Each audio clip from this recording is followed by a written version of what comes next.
नमस्कार विद्यार्थी मित्रो, आज आपण फायनान्शियल अकाउंटिंग या विषयाचा अभ्यास करणार आहोत। फायनान्शियल अकाउंटिंग या विषयामध्ये आपण समाविष्ट केलेले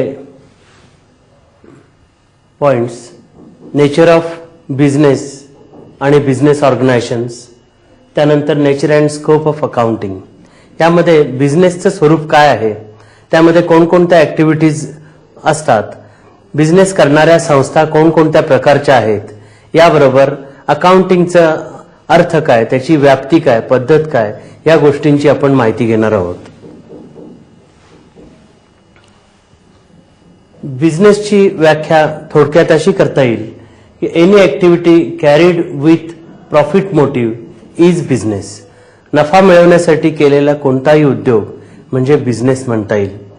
आणि प्रत्येक जण नफा मिळवण्यासाठी निरनिराळ्या प्रकारच्या बिझनेस ॲक्टिव्हिटीज करत असतो। बिझनेस ॲक्टिव्हिटीजचे प्रकार असे सांगता येतील की एक म्हणजे मॅन्युफॅक्चरिंग किंवा प्रोडक्शन, वस्तूंचे उत्पादन करणे किंवा मालाचे उत्पादन करणे, याला आपण मॅन्युफॅक्चरिंग असं म्हणतो। असा मॅन्युफॅक्चर झालेला किंवा उत्पादित झालेला माल हा खरेदी करून विकणे म्हणजे रिसेल करणे, याला आपण ट्रेडिंग म्हणतो, व्यापार करणे। आणि तिसरा बिझनेस ॲक्टिव्हिटी ही व्यावसायिक सेवा देणे, जसे की doctor, engineer, chartered accountants, computer experts, insurance companies, banking companies, financial analyst, या प्रकारचे लोक आपल्या वैयक्तिक ज्ञानावर आधारित अशा सेवा आपल्याला देत असतात। या तीन प्रकारामध्ये बिझनेस ॲक्टिव्हिटीचं वर्गीकरण करता येईल। यानंतर आपण पाहू की बिझनेस करणाऱ्या संस्था कोणकोणत्या प्रकारच्या आहेत। तर यामध्ये जेव्हा अत्यंत छोट्या प्रमाणात बिझनेस असतो आणि एकच मालक असतो, त्यावेळेस त्या बिझनेसला सोल प्रोप्रायटरी कन्सर्न किंवा सोल प्रोप्रायटरशिप असं म्हटलं जातं। यामध्ये मालक एकच असतो, मर्यादित भांडवल असतं, मर्यादित व्याप असतात। जेव्हा अधिक प्रमाणात बिझनेस केला जातो, त्यामध्ये अधिक संख्येने मालक सहभागी होतात, तेव्हा त्यांना भागीदार म्हटलं जातं। आणि अशा संस्थेला भागीदारी संस्था किंवा पार्टनरशिप फर्म असं म्हटलं जातं। भागीदारी संस्थेमध्ये जास्तीत जास्त 20 पर्यंत भागीदार असतात। जेव्हा बिझनेसचं स्वरूप, व्याप्ती अधिक मोठ्या प्रमाणात वाढते, तेव्हा त्यापेक्षा अधिक भांडवलाची आणि अधिक मोठ्या प्रमाणावर भांडवल घालणाऱ्यांची आवश्यकता पडते, तेव्हा कंपनी या प्रकारची संस्था वापरली जाते। भारतीय कंपनी कायद्यानुसार रजिस्टर झालेली कंपनी ही दोन प्रकारची असते, प्रायव्हेट लिमिटेड कंपनी आणि public limited company. Private limited कंपनीमध्ये 50 पर्यंत शेअर होल्डर्स असू शकतात। जेव्हा शेअर होल्डर्सची संख्या 50 पेक्षा अधिक प्रमाणात असते, तेव्हा अशा कंपनीला पब्लिक लिमिटेड कंपनी असं म्हटलं जातं। यानंतरचा आणखीन एक फॉर्म म्हणजे cooperative society. Cooperative societies act 1960 यानुसार रजिस्टर झालेली अशी सोसायटी म्हटली जाते, ज्यामध्ये कमीत कमी 500 सभासद असतात। कोऑपरेटिव्ह संस्था ही आपल्या सभासदांच्या फायद्यासाठी म्हणून चालवली जाणारी संस्था असली तरी त्यामध्ये प्रॉफिट मोटिव्ह हा मुख्यतः नसतो, परंतु या संस्थांद्वारे बिझनेस किंवा बिझनेस ॲक्टिव्हिटी मधला मॅन्युफॅक्चरिंग किंवा ट्रेडिंग ह्या गोष्टी केल्या जातात आणि त्यामुळं त्याला आपण बिझनेस ऑर्गनायझेशन असं म्हणायला काहीच हरकत नाही। कोल्हापुरामध्ये शेतकरी सहकारी संघ ही आशियातली सर्वात मोठी कोऑपरेटिव्ह सोसायटी, ज्यामध्ये निरनिराळ्या प्रकारचं उत्पादन आणि ट्रेडिंग अशा सर्व सेवांचा समावेश आहे। यानंतर शेवटचा बिझनेस फॉर्म म्हणजे शासनाने, केंद्र शासनाने किंवा राज्य शासनाने स्वतः स्थापन केलेल्या कंपन्या, ज्याला आपण पब्लिक अंडरटेकिंग किंवा गव्हर्नमेंट अंडरटेकिंग म्हणतो। अशा प्रकारचे उद्योग हे नॉर्मली समाजासाठी आवश्यक असलेले अत्यावश्यक सेवा, खाण किंवा अन्य प्रकारचे अवजड उद्योग करण्यासाठी अशा प्रकारचा फॉर्म ऑफ बिझनेस वापरला जातो। यानंतरच्या भागामध्ये आपण अकाउंटिंगचे स्वरूप काय आणि व्याप्ती काय याबद्दल माहिती घेणार आहोत। यामध्ये अकाउंटिंगची व्याख्या काय, त्यामध्ये काय काय कामे केली जातात, म्हणजे ऑपरेशन्स काय केली जातात, अकाउंटिंगच्या निरनिराळ्या शाखा कोणत्या, बुक किपिंग, अकाउंटन्सी आणि अकाउंटिंग म्हणजे काय, अकाउंटन्सीची जी काही माहिती तयार होते ती वापरणारे लोक म्हणजे युजर्स ऑफ अकाउंटिंग कोण कोण आहेत, आणि अकाउंटिंग करण्याचे फायदे कुठले, अशा शब्दांची पण माहिती यामध्ये घेणार आहोत. आता objective of accounting. Objective of accounting मध्ये अकाउंटिंग कशासाठी करायचा, तर जे आर्थिक व्यवहार आपल्या बिझनेसमध्ये व्यवसायात होतात तर त्याचा सिस्टमॅटिक रेकॉर्ड ठेवणे, यासाठी आपण अकाउंट्स ठेवायचे आहेत. त्यानंतर दुसरा उद्देश हा केलेल्या बिझनेसचा नेट रिझल्ट्स काय आहेत. आपल्याला माहित आहे की बिझनेसची व्याख्या अशी आहे की नफा मिळवण्यासाठी केलेला कुठलाही उद्योग म्हणजे बिझनेस. तर नफा मिळाला की नाही किंवा तोटा झाला असेल तर किती झाला, या गोष्टी समजण्यासाठी आपल्याला अकाउंट्स लिहिणं हे जरुरीचं आहे. त्यानंतर आपण बिझनेसचं फायनान्शियल पोझिशन म्हणजे आर्थिक परिस्थिती, आर्थिक स्थिती काय आहे हे पाहायच्यासाठी जमा खर्च ठेवतो. उदाहरणार्थ आता धंद्यामध्ये ॲसेट्स किती आहेत, लायबिलिटीज किती आहेत, भांडवल किती आहे, भांडवल वाढलं का कमी झालं, ॲसेट्समध्ये लिक्विड ॲसेट्स किती आहेत, फिक्स्ड ॲसेट्स किती आहेत, येणी किती आहेत, देणी किती आहेत, याची माहिती घेणे म्हणजे धंद्याची फायनान्शियल पोझिशन काय हे समजून घेणे, हा जमा खर्च लिहिण्याचा एक उद्देश असतो. यानंतर अकाउंटची माहिती घेऊन त्यावर काही काम करणारे, निर्णय देणारे किंवा तपासणी करणारे खूप लोक असतात. जसे की आपण त्यांना युजर्स ऑफ अकाउंटिंग म्हणतो, की shareholders, management, government authorities, tax authorities, sales tax, income टॅक्सचे लोक, एम्प्लॉईज इत्यादी सर्व लोक, यांना लागणारी माहिती पुरवणं हे अकाउंटिंगचा एक उद्देश असतो. आणि त्याप्रमाणे या उद्देशांसाठी आपण अकाउंट्स ठेवणं जरुरीचं असतं. अकाउंटिंगची व्याख्या काय हे आपण आता पाहू. स्कोप ऑफ अकाउंटिंगचा विचार करायला लागला तर ह्या व्याख्येचा आपल्याला असा अर्थ सांगता येईल की अकाउंटिंगमध्ये त्या बिझनेसमध्ये झालेले आर्थिक व्यवहार म्हणजे फायनान्शियल ट्रान्झॅक्शन्स ओळखणे, आयडेंटिफाय करणे, त्यानंतर त्यांची पैशामध्ये किंमत मोजणे, अशा झालेल्या आर्थिक व्यवहारांची ही जी काही किंमत आहे त्यानुसार त्याचे रेकॉर्डिंग करणे, जर्नल किंवा सबसिडरी बुक्स म्हणून जे बुक्स ऑफ अकाउंट्स मेंटेन केले जातात तर त्यामध्ये अशा व्यवहारांची नोंद करणे, ह्याला जर्नलायझिंग द ट्रान्झॅक्शन्स असं म्हणूया आपण. असे सबसिडरी बुक्समध्ये किंवा जर्नलमध्ये नोंद केलेल्या विविध व्यवहारांचे खातेवही किंवा लेजर या बुक ऑफ अकाउंटमध्ये क्लासिफिकेशन केलं जातं. क्लासिफिकेशन याचा अर्थ असा की एका व्यक्ती संबंधित सर्व व्यवहार तारीखवार मांडून ठेवणे किंवा एका उत्पन्नासंबंधी किंवा एका खर्चासंबंधीचे सगळे व्यवहार एकत्र ठेवणे, याला आपण क्लासिफाईंग म्हणतो. Classifying them in a ledger हे एक त्यातला भाग येतो. यानंतर summarising them using final accounts. Final अकाउंट्समध्ये ट्रेडिंग अकाउंट, जर प्रोडक्शन करणारी संस्था असेल तर त्यामध्ये अगोदर मॅन्युफॅक्चरिंग अकाउंट येतो, त्यानंतर ट्रेडिंग अकाउंट जो व्यापारासाठी वापरला जातो, त्यानंतर नफा तोटा खाते किंवा प्रॉफिट अँड लॉस अकाउंट, आणि चौथं म्हणजे बॅलन्स शीट किंवा मराठीत ताळेबंद. या 4 स्टेटमेंट्सना, फायनान्शियल स्टेटमेंट्सना फायनल अकाउंट्स असे म्हणतात. याबरोबरच पार्टनरशिप फर्म असेल किंवा लिमिटेड कंपनी असेल तर त्यामध्ये profit and loss appropriation account हा नफ्यातून काही गोष्टींची वाटणी करण्यासाठी म्हणजे पार्टनरला दिलेला पगार, व्याज इत्यादी गोष्टी किंवा कंपनीच्या केसमध्ये डिव्हिडंड, रिझर्व्हना ट्रान्सफर केलेल्या रकमा, विविध कामासाठी P&L अप्रोप्रिएशन अकाउंट हा वापरला जातो. या 5 फायनान्शियल स्टेटमेंट्सना एकत्रितरित्या फायनल अकाउंट्स असे म्हटले जाते. आणि या फायनल अकाउंट्समध्ये जी समरी तयार केली जाते त्यावरून आपल्याला त्या बिझनेसमध्ये किती नफा झाला किंवा किती तोटा झाला, किती विक्री करण्यासाठी किती खर्च झाला, त्यानंतर किती प्रोडक्शन करण्यासाठी किती खर्च झाला, त्याबरोबर आलेल्या नफ्याचं वाटणी कशी कशी झाली, आणि त्यानंतर बॅलन्स शीटमध्ये ॲसेट आणि लायबिलिटीजची पोझिशन, बिझनेसमध्ये ॲसेट्स किती आहेत, लायबिलिटीज किती आहे, भांडवल किती आहे, इत्यादी गोष्टींची माहिती मिळते. म्हणजे ह्यालाच आपण समरी असं म्हणू. यानंतरचं काम विशेष करून मोठ्या कंपन्यांमध्ये, ज्याला ॲन्युअल रिपोर्ट म्हणतात, अशा रिपोर्टच्या फॉर्ममध्ये ह्या समरीचे ॲनालिसिस, इंटरप्रिटेशन करून लोकांना, जे इंटरेस्टेड पार्टीज आहेत, जे युजर्स ऑफ अकाउंटिंग आहेत, अशा लोकांपर्यंत ही माहिती पोहोचवणे, कम्युनिकेट करणे, हे काम अकाउंटिंगमध्ये येतं.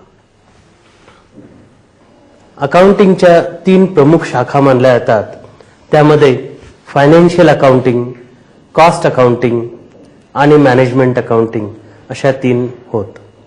यामध्ये फायनान्शियल अकाउंटिंगमध्ये बिझनेसमध्ये झालेल्या सर्व आर्थिक व्यवहारांची नोंद करणे, त्याचं क्लासिफाईंग करणे, समरीज तयार करणे, फायनल अकाउंट्स तयार करणे, या कामांचा समावेश असतो. कॉस्ट अकाउंटिंग हे शास्त्र एखाद्या मॅन्युफॅक्चरिंग किंवा प्रोडक्शन करणाऱ्या संस्थेमध्ये प्रोडक्शन केलेल्या वस्तूची किंमत किती यासाठी काम करतात. ज्याला आपण कॉस्ट म्हणतो किंवा पडतर म्हणतो. तर एखादी वस्तू किंवा सेवा देण्यासाठी झालेला एकूण खर्च, त्या खर्चाचं वर्गीकरण करून आपल्याला ती माहिती दिली जाते. याचा उपयोग कॉस्टचं ॲनालिसिस करणे, त्यानुसार त्या प्रॉडक्टचं प्राइसिंग करणे, किती किमतीला तो माल विकावा हे त्यावरून ठरवता येतं. आणि ह्याचा उपयोग असाही होतो की कॉस्ट कंट्रोल करता येतात. कॉस्ट कंट्रोल करून त्याद्वारे आपण नफा वाढवू शकतो. कॉस्ट अकाउंटिंग मधली एक छोटी शाखा स्टोअर्स अकाउंटिंग आहे. स्टोअर्स अकाउंटिंगचा वापर कारखानदार किंवा उत्पादकांच्या बरोबरच ट्रेडर्स सुद्धा करतात. कारण ट्रेडर्सकडे आलेला माल म्हणजे विकत घेतलेला माल, सुरुवातीला शिल्लक असलेला माल, विकलेला माल आणि शेवटी शिल्लक असलेला माल, त्या शेवटी शिल्लक असलेल्या म्हणजे क्लोजिंग स्टॉकमध्ये आपले पैसे किती गुंतलेले आहेत त्याची माहिती, या सर्वाचा उपयोग फायनान्शियल अकाउंटिंग करण्यासाठी सुद्धा होतो. त्यामुळे स्टोअर्स अकाउंटिंग ही कॉस्ट अकाउंटिंग मधली एक छोटी शाखा, ही कारखानदार लोकांच्या बरोबर व्यापारी लोक सुद्धा वापरत असतात. इव्हन डॉक्टर्सना सुद्धा आपल्याकडे औषधांचा स्टॉक किती आहे वगैरे ही माहिती ठेवावी लागते. तिसरी शाखा मॅनेजमेंट अकाउंटिंग. कॉस्ट अकाउंटिंग किंवा फायनान्शियल अकाउंटिंग मधून जी माहिती तयार होते त्या माहितीचा बिझनेसची धोरणं ठरवण्यासाठी उपयोग करणे, त्यातून बिझनेस पॉलिसीज ठरवणे, त्या ऍक्शन्स घेणे, झालेल्या ऍक्शन्सचा किती फायदा झाला याचा विचार करणे, या गोष्टींचा समावेश मॅनेजमेंट अकाउंटिंग मध्ये असतो. आता आपण पुढचा पॉइंट पाहणार आहोत, बुक किपिंग, अकाउंटिंग आणि अकाउंटन्सी. बुक किपिंग ही नॅरो टर्म आहे. बुक किपिंग म्हणजे जमा खर्चाची पुस्तकं लिहिणे. अकाउंटिंगचा अर्थ थोडाफार त्याच प्रमाणात आहे की फायनान्शियल अकाउंटिंगची जी काही पुस्तकं आहेत ती लिहिणे, आणि अकाउंटन्सी हे शास्त्राकडे वळतं. जमा खर्च लिहिण्याचं जे शास्त्र आहे त्याला आपण अकाउंटन्सी असं म्हणतो. अकाउंटन्सी म्हणून जी काही पद्धती आहेत त्यामध्ये 2 पद्धती मुख्यत्वे करून आहेत, सिंगल एंट्री सिस्टीम आणि double entry system. Single entry system वा डबल एंट्री सिस्टीम या दोन्ही पद्धतीद्वारे फायनान्शियल अकाउंटिंग केले जाते. यानंतरचा आपला विषय आहे युजर्स ऑफ अकाउंटिंग. आपण अकाउंट्स लिहितो, त्यातून निरनिराळी माहिती तयार करतो, पण ते कुणासाठी करतो हे पाहिलं तर आपल्याला दिसेल की पहिल्यांदा मॅनेजमेंट.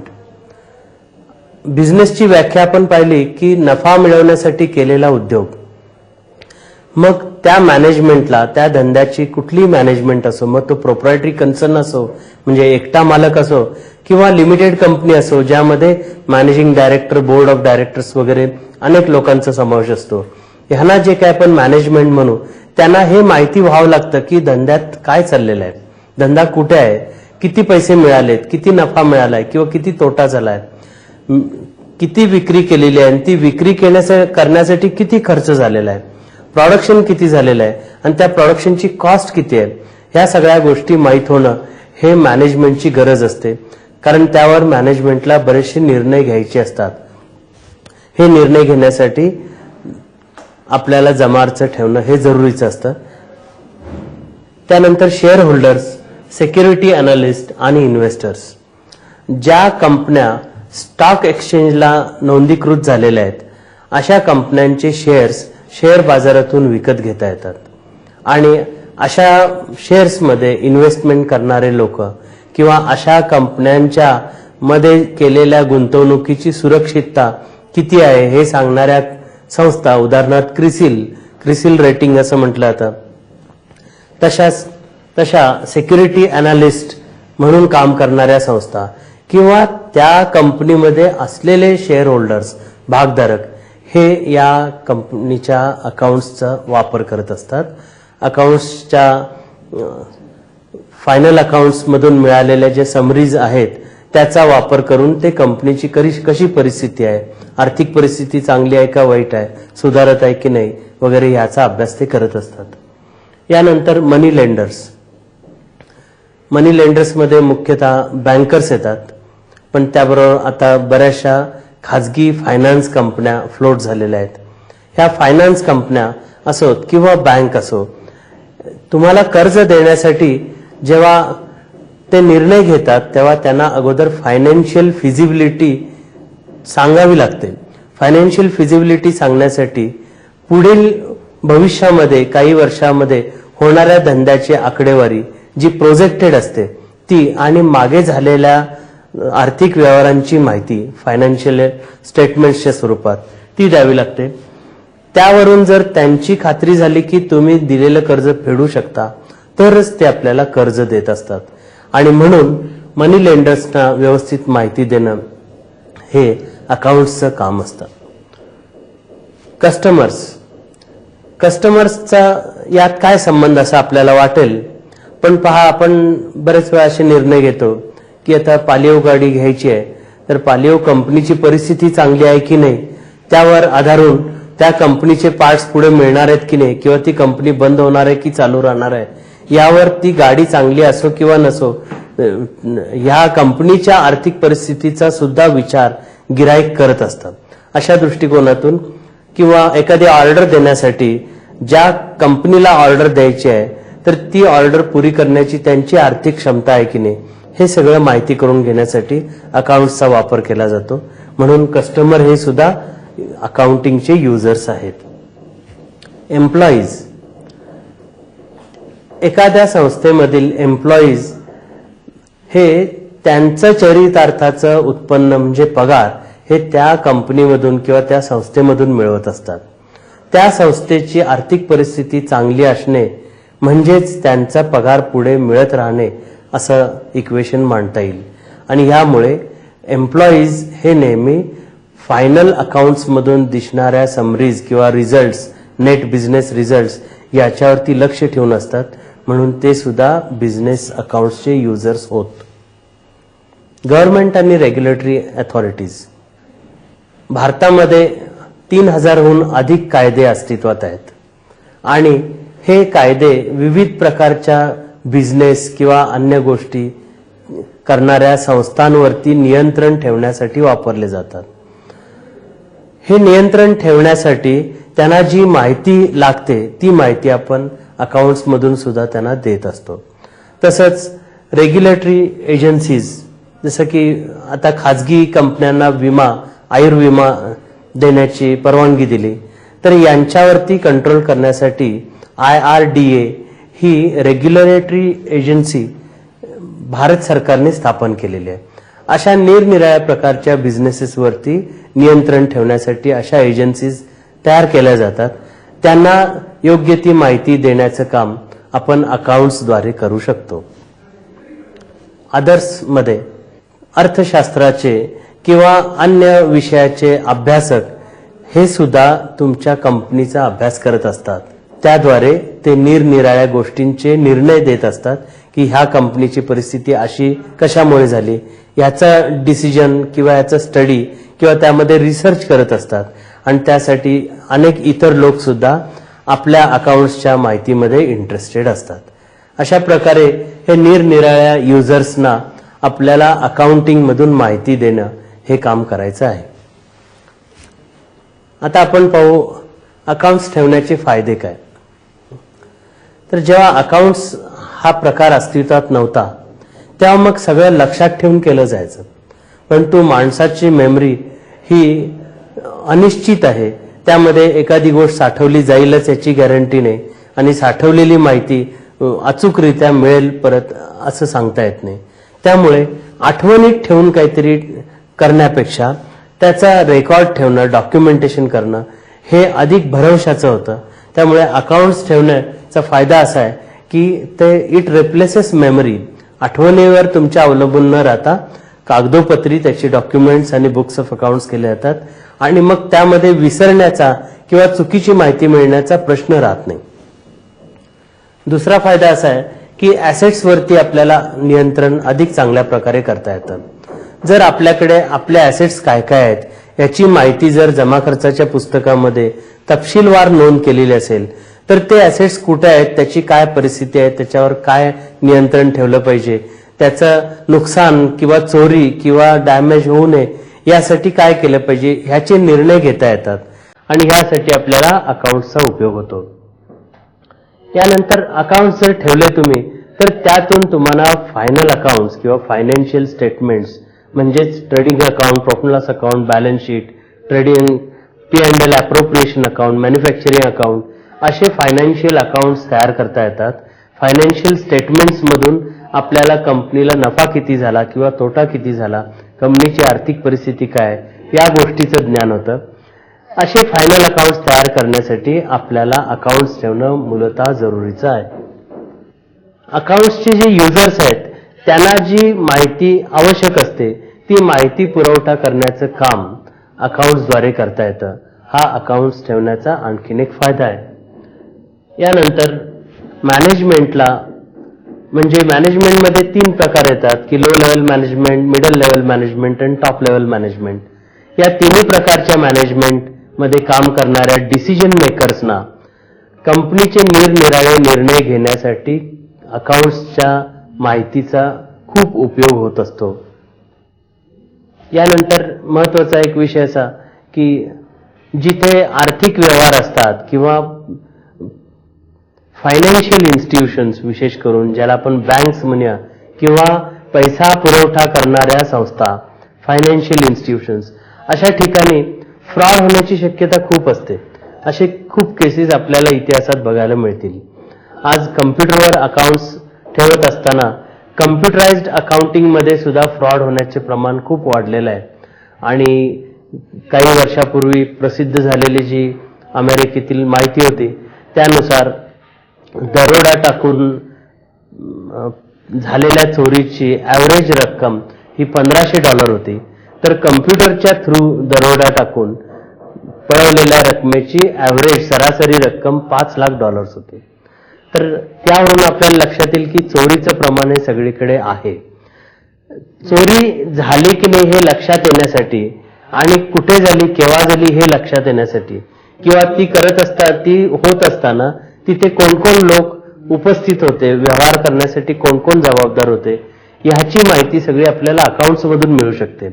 यामुळे आपल्याला चोरी आणि फ्रॉड या 2 गोष्टींवरती नियंत्रण ठेवता येतं. ह्या गोष्टी कमीत कमी कशा होतील किंवा अजिबात नाही होणार याबद्दल दक्षता घेता येते. त्यानंतर टॅक्स मॅटर्स. भारतीय करदात्याला किंवा व्यक्तीला, बिझनेसमनला व्यवसाय कर, विक्री कर, excise duty, import duty, income tax, corporate tax असे निरनिराळ्या प्रकारचे टॅक्सेस शासनाकडे भरावे लागतात. काही राज्य शासनाकडे तर काही केंद्र शासनाकडे. हे टॅक्सेस भरण्यासाठी त्याला जे काय आधारभूत माहिती लागते ती अकाउंट्समधून मिळते आणि बऱ्याच वेळा ती विक्रीवरती किंवा उत्पादनावरती किंवा उत्पन्नावरती आधारित असते. या गोष्टींची माहिती आपल्याला अकाउंट्समधून मिळते आणि म्हणून अकाउंट्स ठेवणे यासाठी जरुरीचे आहे, उपयोगी आहे. जेव्हा एखाद्या बिझनेसचं विक्री होते किंवा शेअर्सची विक्री होते तेव्हा त्या शेअरची विक्री किंमत ठरवण्यासाठी किंवा त्या बिझनेसची विक्री व्यवहार ठरवण्यासाठी मूळतः त्या बिझनेसचं किंमत ठरवावी लागते. म्हणजे त्याचे ॲसेट्स किती आहेत, लायबिलिटीज किती आहेत, त्याचं आजच्या मार्केट दरानं किंमत करून, मार्केट प्राइसला त्याचं किंमत करून त्याची निव्वळ किंमत नेट वर्थ ठरवलं जातं. हे करण्यासाठी सुद्धा आपल्याला अकाउंट्समधून मिळणारी माहिती उपयुक्त ठरत असते. अशा प्रकारे फायनान्शियल अकाउंटिंग मधले जे मूलभूत कन्सेप्ट्स आहेत त्याची आपण माहिती घेतलेली आहे. आपल्याला या विषयामध्ये प्रत्यक्ष काम करत असताना या माहितीचा निश्चितपणे उपयोग होईल.